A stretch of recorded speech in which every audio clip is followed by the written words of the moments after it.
کتنی بڑی بات ارشاد فرمائی، فرمایا لا تقنطوا من رحمت اللہ، تم نے میری رحمت سے نا امید نہیں ہونا، اللہ کی رحمت سے نا مالک کیا ملے گا؟ فرمایا ان اللہ یغفر الذنوب جمیعا، اللہ سارے گناہ معاف فرما دے گا۔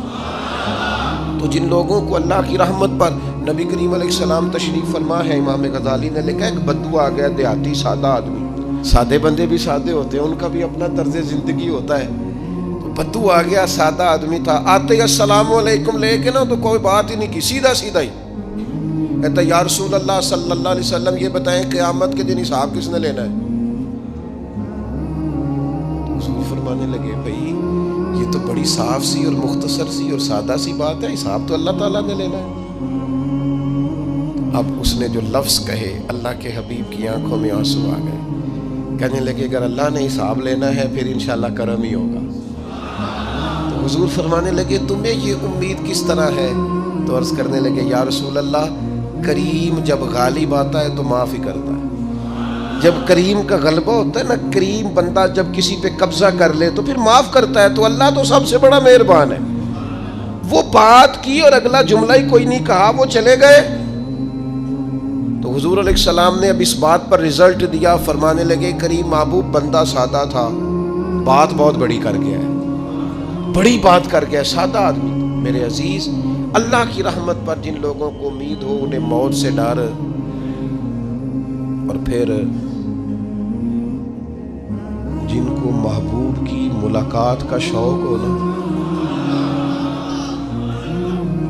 ہم نے جان دے دی وعدہ دیدار پر، ہم سے وعدہ کیا گیا تھا کہ تم مرو گے نا تو تمہیں دیدار ملے گا، تو ہم نے جان ہی دے دی وعدہ دیدار پر، جان ہی دے دی وعدہ دیدار پر۔ اور پھر فرماتے ہیں نقد اپنا دام ہو ہی جائے گا، فرماتے ہیں ہم نے جان دی ہے اس وعدے پر کہ وہ ملے گا، تو امید ہے کہ یہ سودا ادھار نہیں، جیسے ہی قبر میں جائیں گے سامنے حضور کی زیارت نصیب ہو جائے گی۔ اس لیے لحد میں بھی عشق رخ شاہ کا داغ لے کے چلے، اندھیری رات سنی تھی سو چراغ لے کے چلے۔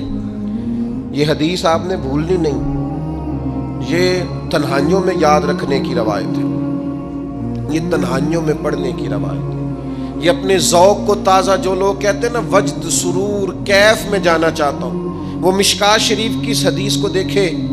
اللہ کے حبیب علیہ السلام نے فرمایا لوگوں میں تمہیں بتاؤں قیامت کے دن اللہ تعالیٰ بندوں سے پہلا سوال کیا فرمائیں گے اور بندے اس کا جواب کیا دیں گے؟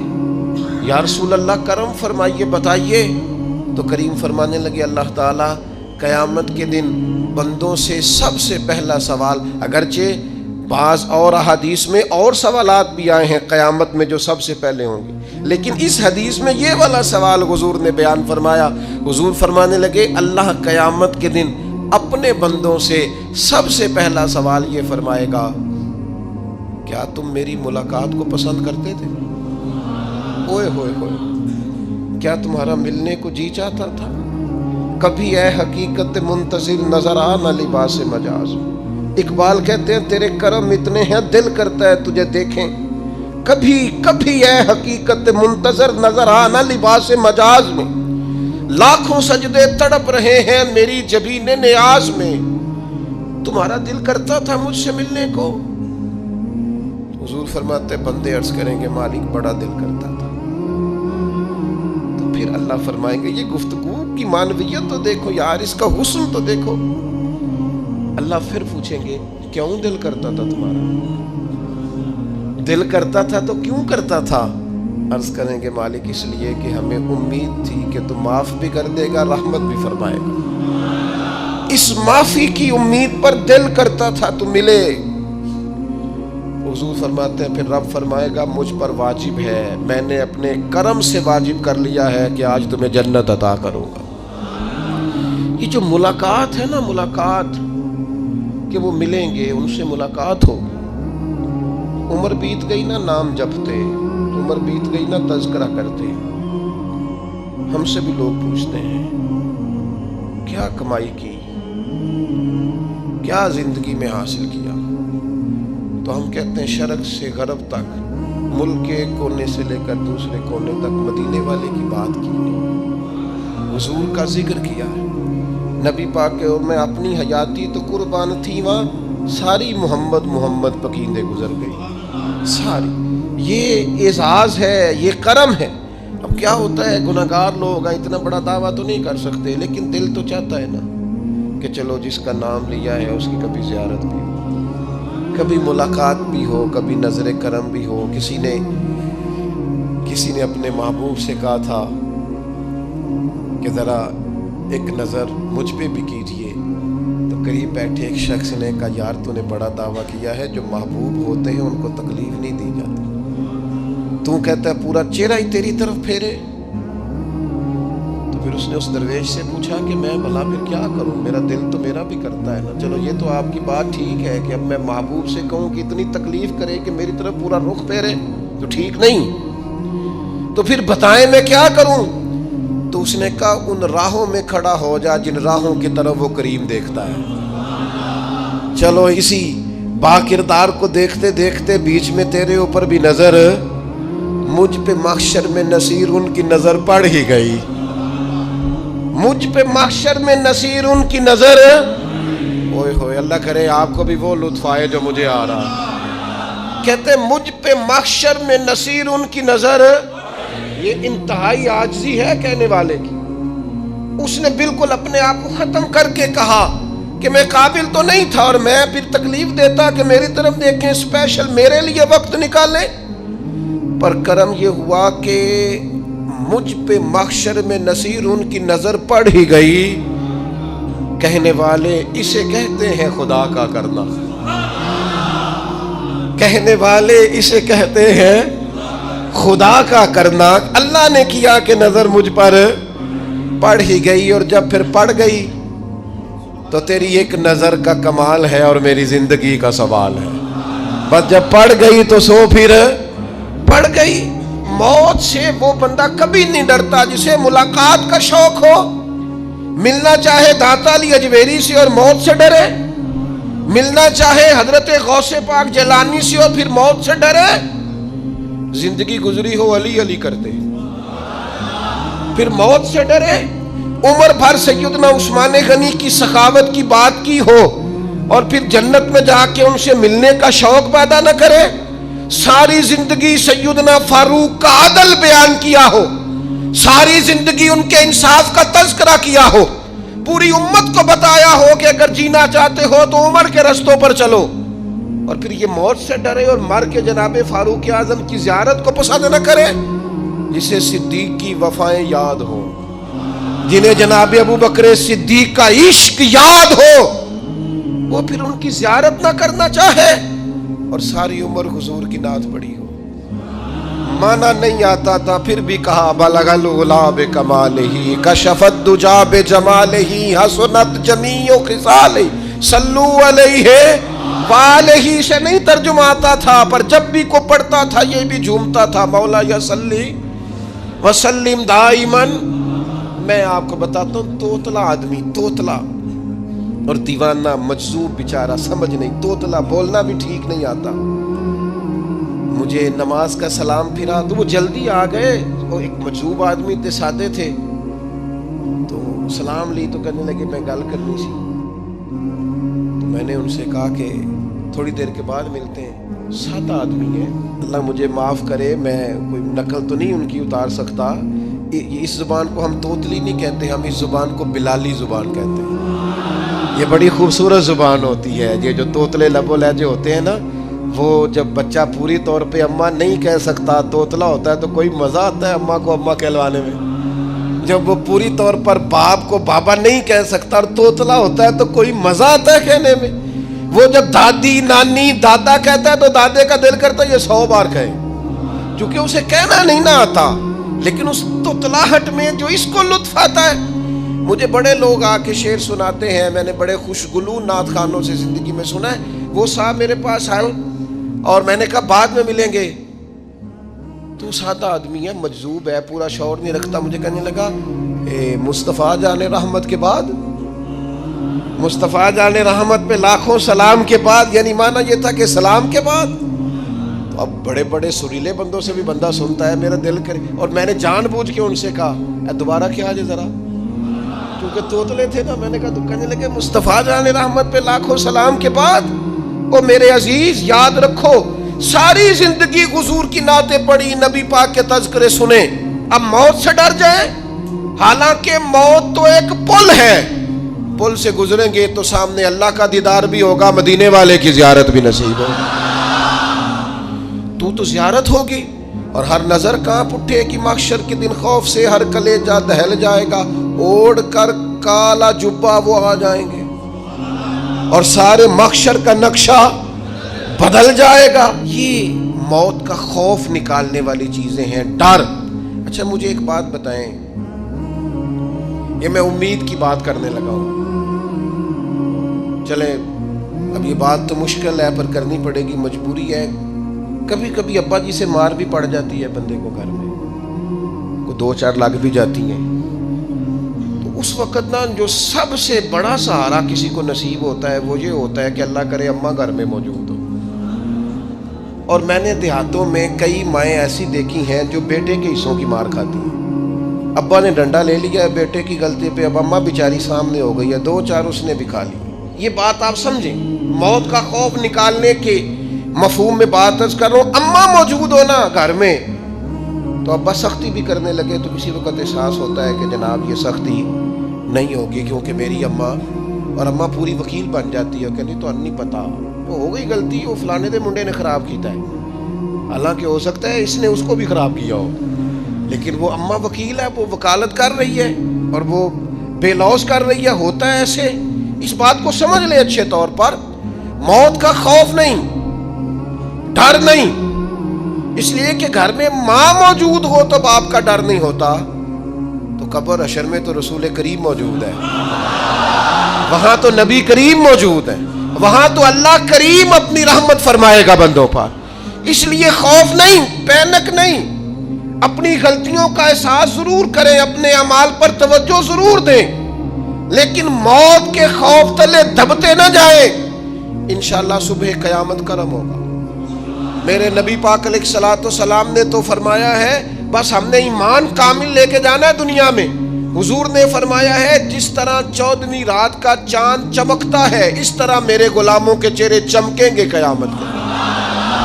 اللہ کے رسول صلی اللہ علیہ وسلم فرماتے ہیں جسم کے جن جن حصوں پر وضو کا پانی لگتا رہا وہ قیامت میں چمکیں گے. دور سے لوگ ان کا نور دیکھیں گے، پتہ چلے گا وہ محمد عربی کے غلام آ رہے ہیں. یہ کرم ہوگا صبح قیامت، یہ عطائیں ہوں گی. اس لیے مومن موت سے ڈرتا.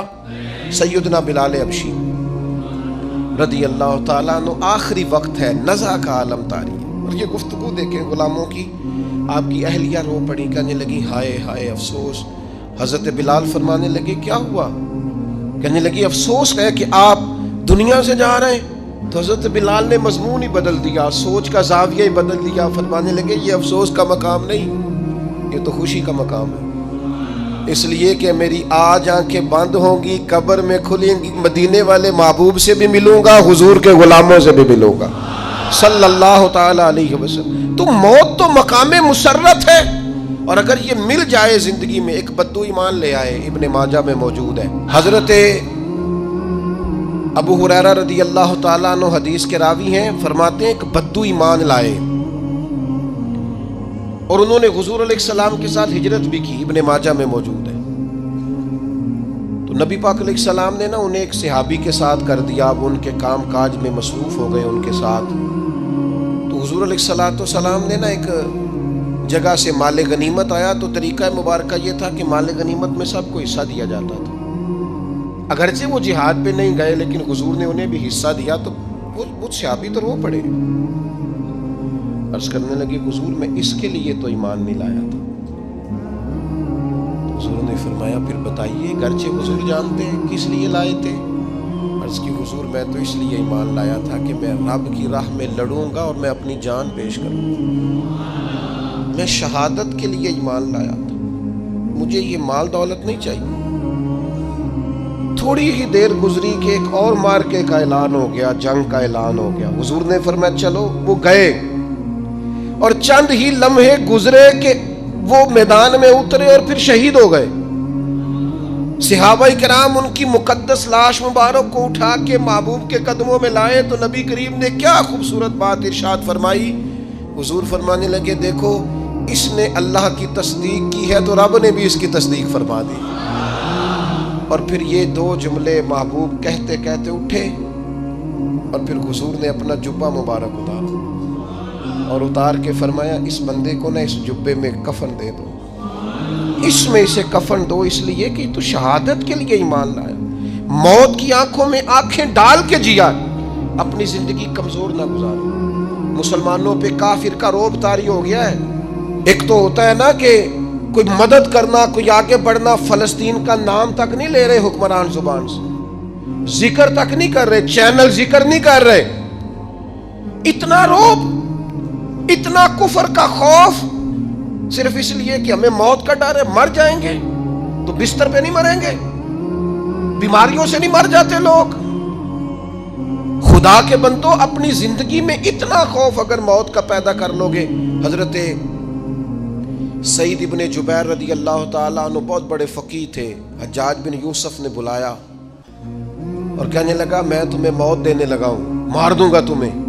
بڑا ظالم آدمی تھا, بڑے لوگ اس نے قتل کیے تھے. حضرت سعید رضی اللہ تعالیٰ عنہ مسکرا پڑے اور غصے میں آیا, کہنے لگا کیوں ہنستے ہو؟ فرمانے لگے تو بڑا بیوقوف ہے, تجھے کس نے کہا زندگی اور موت تیرے ہاتھ میں, یہ تو تب آئے گی جب میرا رب چاہے. کہنے لگا لے جاؤ ان کو اور جا کے قتل کر دو. تو وہ جب جلاد لے جا رہے تھے تو آپ اور کھل کے مسکرائے, ہنسے. یہ آپ کی طاقت ہے کہ موت کو دیکھ کے مسکراہٹ ہو, لبوں پہ تبسم رقصہ ہو, مسکرائے. جب آپ مسکرا رہے تھے تو اس کو اور غصہ آیا, واپس بلایا. کہنے لگا مسکراتے کیوں ہو؟ فرمانے لگے تیری جرت پہ مسکرا رہا ہوں اور اس بات پہ مسکرا رہا ہوں کہ رب کتنا بے نیاز ہے, تیرے جیسے لوگوں کو بھی مہلت دے رکھی ہے. کتنا بے نیاز ہے, تیرے جیسے لوگوں کو مہلت. اور غصے, کہنے لگا میرے سامنے قتل کرو. حضرت سعید ابن جبیر رضی اللہ تعالیٰ عنہ نے منہ کعبے کی طرف کر کے پڑھنا شروع کیا, انی وجہت وجہی للذی فطر السماوات والارض حنیفا وما انا من المشرکین. آپ یہ پڑھ رہے تھے تو کہنے لگا اس کا منہ کعبے سے پھیر دو. کعبے سے منہ پھیرا تو آپ فرمانے لگے تو بڑا ہی بیوقوف ہے, میرا رب کو صرف کعبے کی طرف مقید ہے. وَلِلَّهِ الْمَشْرِقُ وَالْمَغْرِبُ فَأَيْنَمَا تُوَلُّوا فَثَمَّ وَجْهُ اللَّهِ. چہرہ پھیر دیا جب اس نے تو آپ فرمانے لگے مشرق بھی اللہ کا, مغرب بھی اللہ کا. اور اللہ فرماتا ہے تم جدھر بھی منہ کرو ادھر ہی اللہ کی رحمت ہے.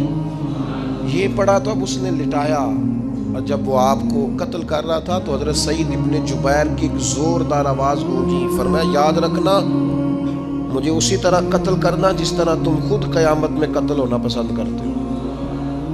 میرا آخرت پر یقین کامل ہے, محشر میں عدالت لگے گی, میں تمہیں قتل کروں گا میں.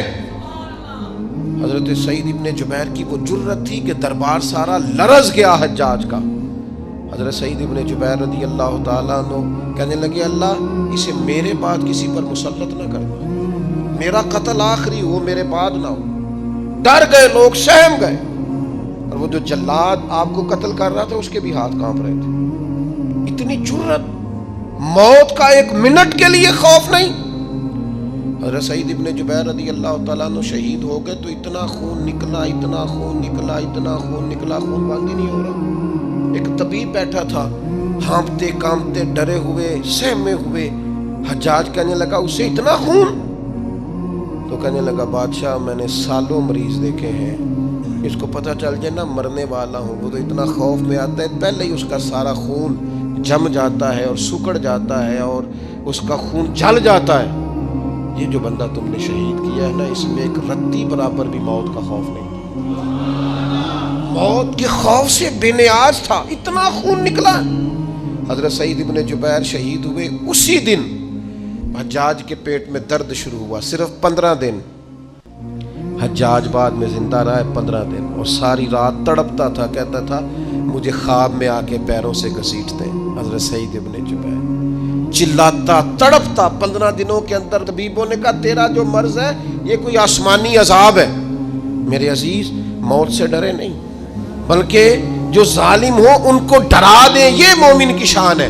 اپنی زندگی کے اندر سے موت کا خوف نکال دیں، تاکہ زندگی کے جو دن ہیں وہ جیے تو جا سکیں، وہ انسان مضبوطی سے وقت سے گزار سکے۔ حضرت علی شیر خدا رضی اللہ تعالیٰ عنہ نا وہ جیکٹ نہیں پہنتے تھے جنگی، جو کمر پہ پیچھے لوگ پہنتے تھے نا، تلوار کوئی مارے تو زخم نہ ہو۔ تو کسی نے مولا علی شیر خدا رضی اللہ تعالیٰ عنہ سے فرمایا پشت پر آپ وہ جیکٹ نہیں پہنتے لوہے کی؟ آپ فرمانے لگے پشت تو دکھانی نہیں تو کہنے لگے موت سے ڈر نہیں آتا؟ فرمایا بالکل بھی نہیں، اور فرمایا مجھے بالکل ڈر نہیں آتا کہ میں موت پر آ گروں یا موت میرے اوپر جا گرے۔ ہم تو شہادت حضرت خالد بن ولید رضی اللہ تعالیٰ عنہ ایک دن نوجوانوں کو خطاب کرتے کرتے کہنے لگے موت سے کبھی نہ ڈرنا، میں نے ساری زندگی جنگوں میں گزاری ہے، میرے وجود پر ایک ذرہ بھی جسم کا حصہ ایسا نہیں جس پر زخم نہ ہو۔ اور جو کہتے کہتے رو پڑے، فرمانے لگے یہ بات کرتے کرتے رو پڑے، فرمانے لگے دیکھ لو زندگی ساری میدانوں میں گزاری ہے، لیکن شہادت اللہ تعالیٰ نے میرے لیے وہاں نہیں لکھی تھی، یہاں اللہ تعالیٰ نے اپنی رحمت کے لیے موت میرے لیے لکھی تھی۔ تو یہ تو اللہ کا کرم ہے۔ قریب ایک بزرگ صحابی اور بیٹھے تھے، فرمانے لگے آپ کی نیت شہادت کی تھی، انشاءاللہ آپ قیامت میں شہیدوں میں ہی کھڑے کیے جائیں گے۔ تو میرے عزیز خوف نہیں موت کا۔ آخر میں 2-3 گزارشات عرض کرنی ہے۔ ایک تو میری آپ سے گزارش ہے، جنہوں نے ابھی تک قرآن مجید کی تلاوت شروع نہیں کی، وہ ابھی سے آج سے 10 منٹ ٹائم ہو تو مسجد میں بیٹھ کے ایک رکوع پڑھ کے جائیں، قرآن مجید نہیں چھوڑنا۔ رمضان کا تعارف یہ ہے کہ شہر رمضان الذی انزل فیہ القرآن، تو قرآن مجید سے دلچسپی۔ دوسری میری گزارش ہے راشن بانٹنے والوں سے بھی کہ مہربانی کریں لائنوں میں لگانا چھوڑ دیں، اور لینے والوں سے بھی میری عرض ہے کہ اللہ تعالیٰ سارا سال عطا کرتا ہے، 3-4 ہزار کے لیے کیوں اپنے آپ کو آپ تکلیف میں ڈالتے ہیں؟ سارا سال اللہ دیتا ہے۔ اور پھر میری آپ سے یہ بھی اپیل ہوگی کہ طبیعتوں میں حلم پیدا کریں، بردباری پیدا کریں، یہ بڑی ضروری چیز ہے۔ مثبت سوچیں لائیں، روزہ ہماری تربیت کرتا ہے۔ اور پھر آپ سے یہ بھی اپیل کروں گا رمضان شریف کی مقدس گھڑیوں میں صرف اپنے لیے نہیں سوچے، امت کے لیے سوچیں، بالخصوص فلسطین کے مسلمانوں کے لیے کم از کم دعا مومن کا ہتھیار ہے، وہ تو جم کے کریں اللہ کے حضور۔